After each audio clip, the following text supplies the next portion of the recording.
Assalamualaikum warahmatullahi wabarakatuh. Alhamdulillah anak-anak sekalian, kita bisa bertemu kembali meskipun tidak secara tatap muka. Apa kabar kalian?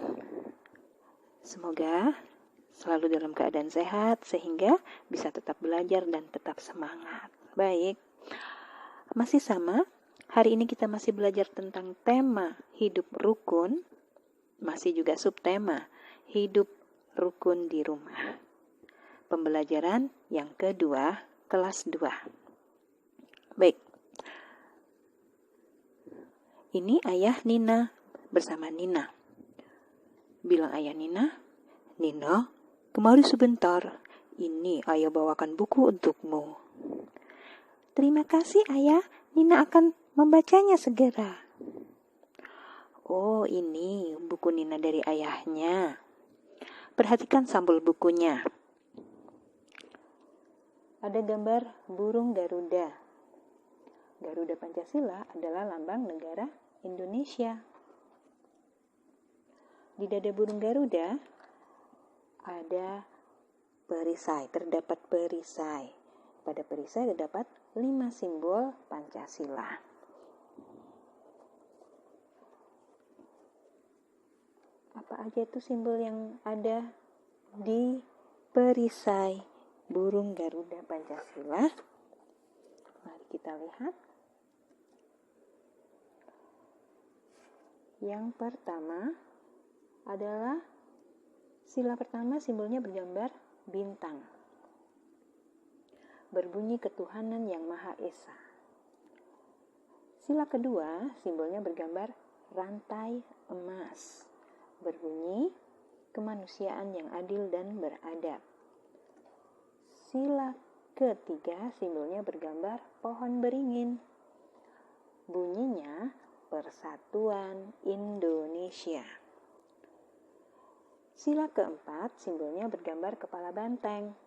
Bunyinya kerakyatan yang dipimpin oleh hikmat kebijaksanaan dalam permusyawaratan perwakilan. Sila kelima, simbolnya bergambar padi dan kapas. Berbunyi keadilan sosial bagi seluruh rakyat Indonesia. Nah, anak-anak, tahukah kalian bahwa nama negara kita ini adalah negara Indonesia? Lambang negara Indonesia adalah burung Garuda Pancasila. Bendera negara kita adalah merah putih. Baik, sekarang kita mengingat lagi pelajaran kemarin, pelajaran yang pertama ya, pembelajaran pertama hari Senin kemarin. Apakah anak-anak masih ingat tentang kata ungkapan?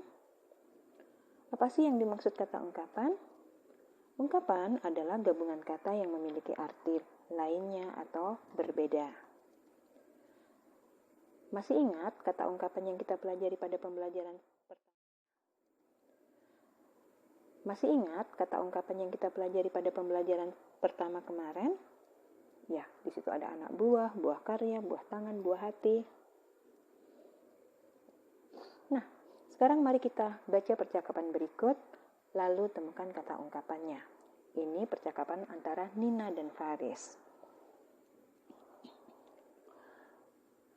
"Kak, koleksi buku ceritanya kok banyak sekali?" "Iya, Nin, karena setiap kakak diberi uang saku, selalu kakak tabung. Lalu hasil tabungannya kakak belikan buku cerita." "Wah, kalau begitu kakak suka baca buku ya?" "Iya, Dek. Bahkan teman-teman kakak menjuluki kakak si kutu buku." "Nina perhatikan, kakak tidak hanya senang membaca buku cerita saja." "Benar, Nin. Kakak tidak hanya suka baca buku cerita, tetapi semua buku yang baik dan bermanfaat untuk menambah ilmu." "Oh, makanya kakak jadi banyak akal." "Kamu bisa aja, Nin." "Benar, Kak.